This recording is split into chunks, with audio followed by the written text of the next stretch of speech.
Hey everyone, good morning. I'm Bilal, head of product here at Amplitude on our personalization features, and excited to chat with Nick here. Hi everyone, I'm Nick Warner. I'm the head of consumer growth for Route. Yeah, so excited to chat. So I understand, Nick, you've been using Amplitude and Split together to achieve some pretty cool experimentation and personalization initiatives.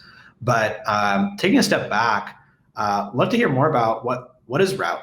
And I understand you lead the growth team, and what does consumer growth in Route mean? Absolutely. So Route is transforming online shopping for consumers and for merchants. We offer solutions for merchants or online retailers to provide tracking services, order protection, or issue resolution to their customers, all focused on enhancing that post-purchase experience for merchants and driving more customer loyalty.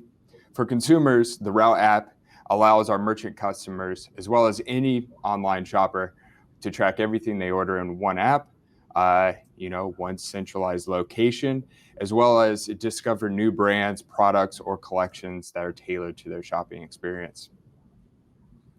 My role, though, what do I do for growth? My primary responsibility is growing the Route app. We focus on activation, engagement, and retention as our primary objectives as a team. Activation is very important. Retention, very important, as well as acquisition as well. Got it.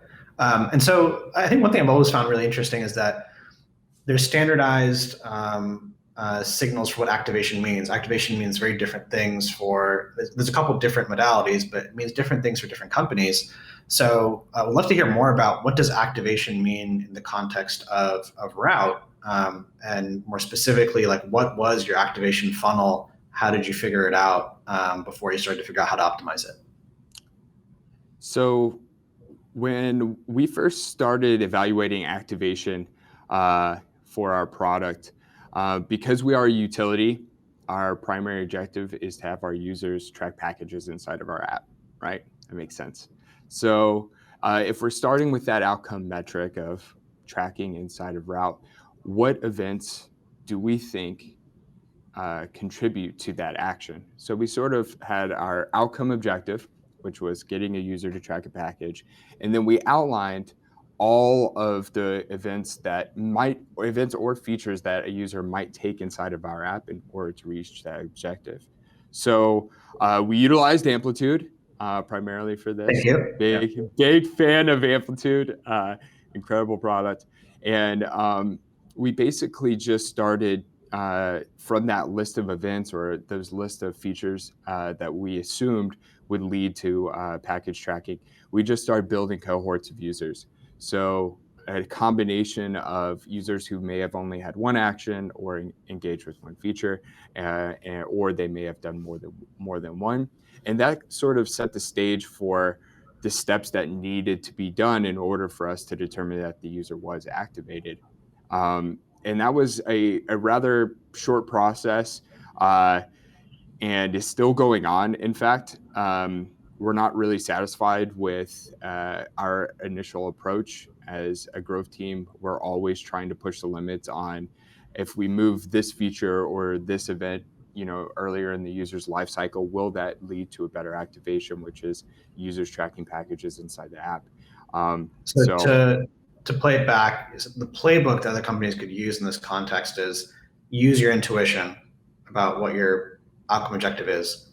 And then also use your intuition of what features are probably most important, create combinations of those features of users who did X, Y, and Z, or B, C, and D, and then see how those different segments perform the outcome event that you're tracking. Would that be correct? Yep. I would say use your intuition and then back it up with data. Amplitude was our tool to back everything up with data. With that outcome objective of users tracking packages, we were able to see that led to more retention. Then we started flavoring up those different cohorts to see, this user performed this action and it led to them tracking packages within 1 week or within 1 day. What are examples of those? I'm curious, you said a couple of things. There was examples of what are examples of ones that you actually found that related positively? And also, you mentioned that you're not satisfied. Curious, like why you feel you're not satisfied, and what has that done in terms of your next steps? Absolutely. So what we found a couple of things. So because we are a utility, enabling push notifications is paramount. So I'll use that one as an example. Uh, some applications will save push notification enablement to like later in the user's life cycle. For example, if you're a banking app, after you've paired your bank account, you're all set up, they'll re-engage you after your second sign in to say, hey, you want to enable notifications in case there might be anything happening to your account that you're not aware of. For us, one of the main utilities of route being package tracking, having notifications that are automatic is a really important feature, and it's an important feature for our users and leads to longevity within our app. So what we play around with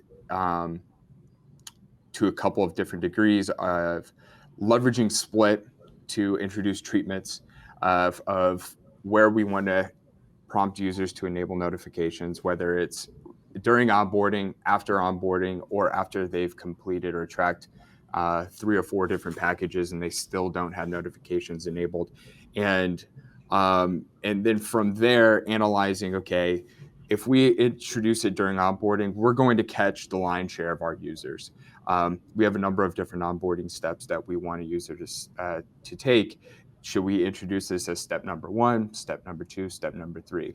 And we do use a combination of Split as well as Amplitude to define these user cohorts to some degree, right? When we have users who have tracked 1 or 2 or 3 or 4 different packages, those users are all very, very different. And Yeah. so if they haven't enabled a feature, if they haven't given us the right permissions for them to provide a better experience, we're able to create those cohorts so that they're automatically dropping into those treatments that feel a little bit more personalized to their experience inside the app. What do you do differently for people who? So it sounds like you're creating different segments of users in Amplitude based on the number of packages they've tracked, and then you sync them into Split to then show them specific flags. Are you doing anything differently for people who have 1 or 2 or 3 or 4 packages, or are you just trying to measure the performance and how it's different?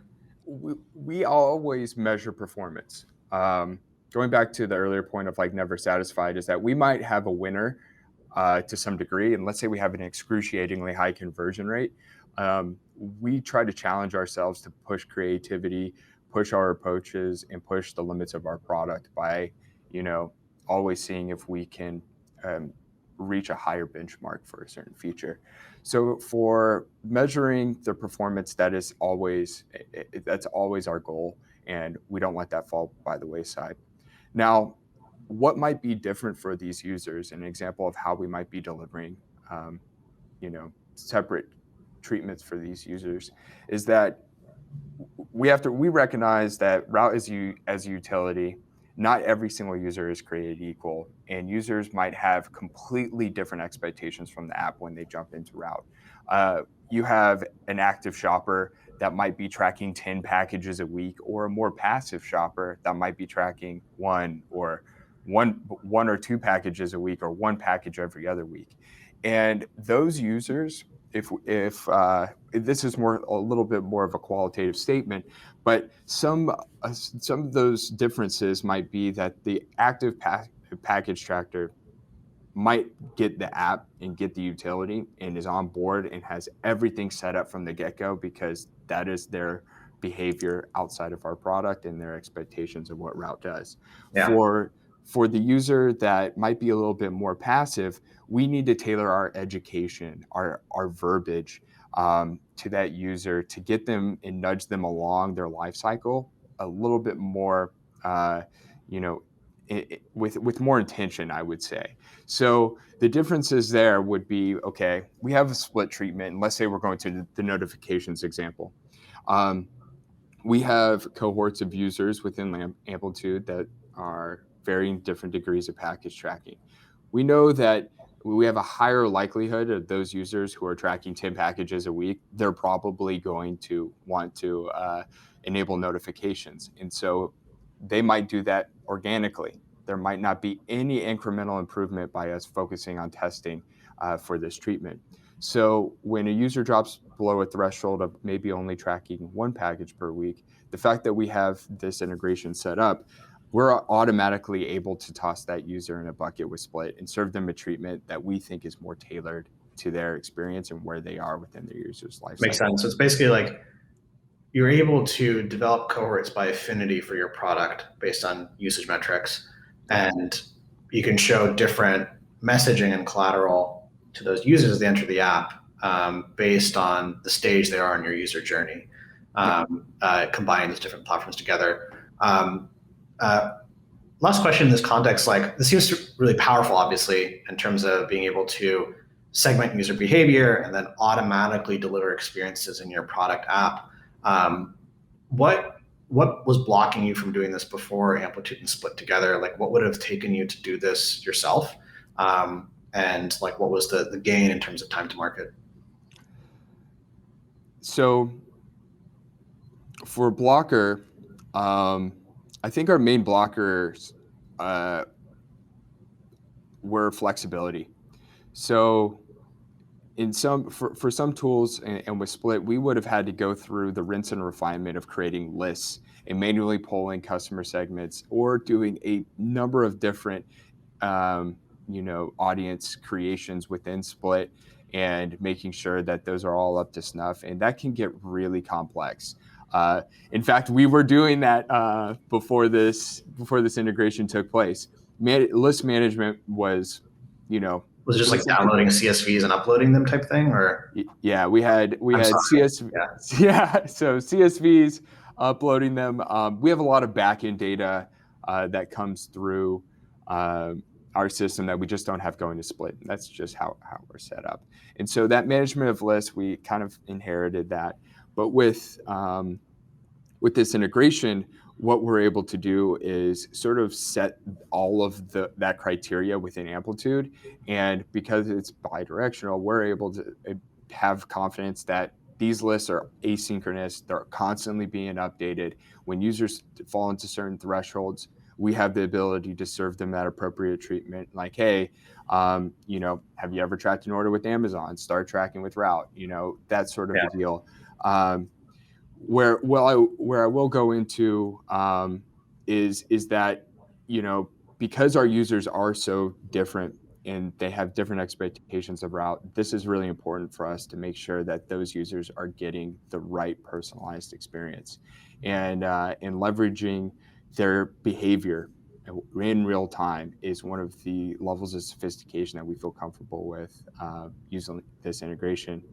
I will say that there's another added benefit here, right? With with Split and Amplitude working together, is that all of the Split impressions, so when we're delivering treatments, they come through as events within Amplitude. And just like everything else you could probably hear me rambling on about, we're creating cohorts of users that are exposed to these events. And what we like to do as a team is, although we already touched on this earlier, those outcome objectives, the performance, that is very, very important to how we evaluate whether or not we're doing successful or failing actions within our product. But as our experimentation pipeline becomes more sophisticated, as we start, sort of pushing the limits of what we're experimenting with in the app, going into the more granular details of that user's experience, maybe changing button colors, text colors, pop-ups, all kinds of different actions that we might be able to take advantage of in the user's experience.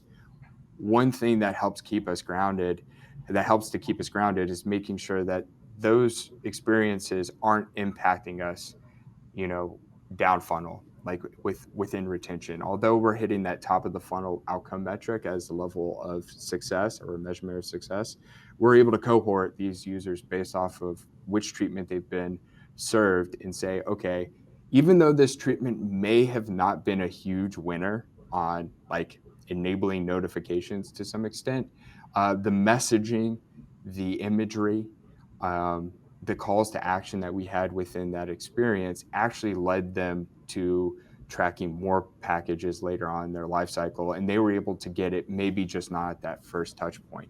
So that's a level of sophistication that I think keeps us grounded So for something what saying we continue to do.